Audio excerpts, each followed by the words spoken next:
Little smoky today in Bozeman. It's common in our summers that the smoke blows in from fires, but it's still a beautiful day in God's country, and we're still surrounded by the incredible mountains, Harim Savivla.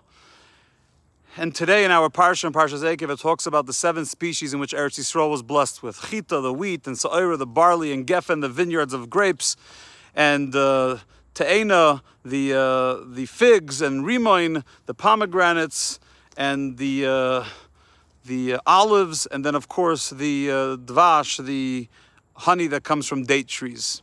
And in the early 90s, the Rebbe addressed these 7 species and explained how they're not only a blessing in Eretz Yisrael, but they're really the 7 levels in order of our service of Hashem. Our service of Hashem starts with chita, with grain, with wheat, which wheat is the food of humans. And so it begins, our avodah, our service of God begins with working with our godly soul, our nefesh halikis, to infuse our lives with godliness and mitzvahs. But then we go to sa'ira, to the barley.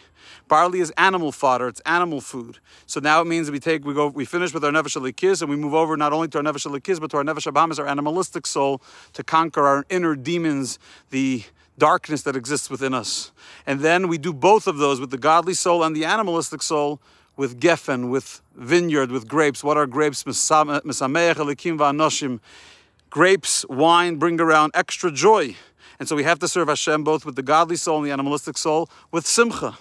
And then we move on to Te'ena, to the figs. And we know that Adam and Chava and Gan Eden, they cover themselves with the leaves of figs, because figs represents clothing. And what that means is our inner clothing, our thought, speech, and action should also be guided by Torah, by God, so that our garments of our soul, like as explained in Tanya, should also be a godly experience. And then we go over to pomegranates, to Rimoin, right? Then Rimoin represents doing mitzvahs. That's why even the simplest Jews, even the wicked Jews, the Gemara says, are filled with mitzvahs like a pomegranate, because it represents our actions in conquering the world and transforming outside of ourselves. Now we're going in to transform the world.